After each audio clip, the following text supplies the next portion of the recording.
নমস্কার, চলে এসেছি আবার একটা নতুন রান্না নিয়ে। আজকের রেসিপি বাটার নান। তো প্রথমে নেব 1 কাপ মতো দুধ, তার মধ্যে একটু চিনি দেব, সামান্য নুন দেব, একটু টক দই দেব 3 চামচ মতো,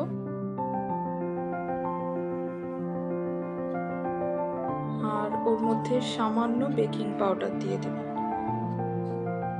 আমার কাছে বেকিং পাউডার ছিল না। আর দেব সাদা তেল দিয়ে ভালো করে ওটাকে মিক্স করতে হবে। এরপর আমি এখানে নিয়েছি 250 গ্রাম ময়দা আর 100 গ্রাম মতো আটা।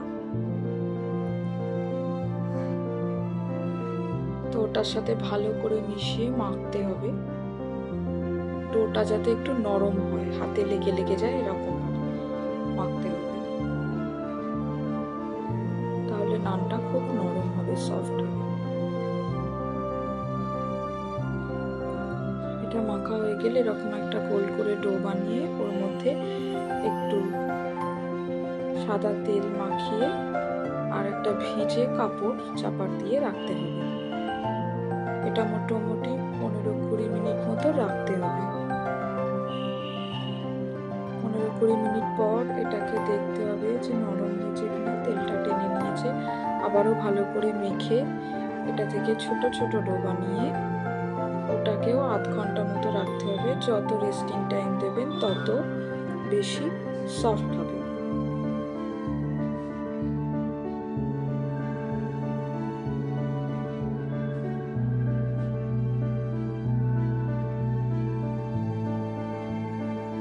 পুজোর সময় একটু নয়েজ আসছে, কিছু মনে করবেন না।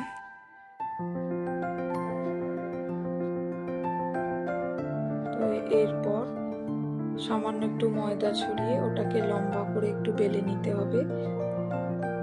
এরপর ওর মধ্যে দেব কয়েকটা কালো জিরে আর একটু ধনেপাতা দিয়ে ভালো করে বেলে নিতে হবে।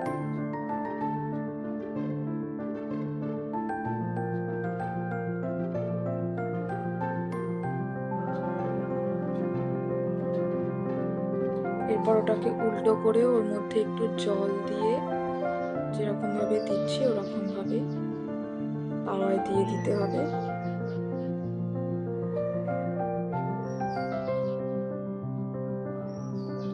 এটা ফুলতে শুরু করলে ওর মধ্যে একটু বাটার ব্রাশ করে দেবেন।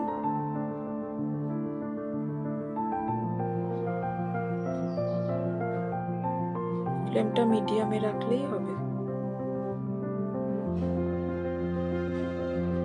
আস্তে আস্তে দুদিকটাই হয়ে গেলে ওর উপরে আর একটু বাটার ব্রাশ করে দেবেন। এরপর আরেকটা অন্য পদ্ধতিতে দেখাবো, জল দিয়ে ওই একইভাবে বেলে নিতে হবে।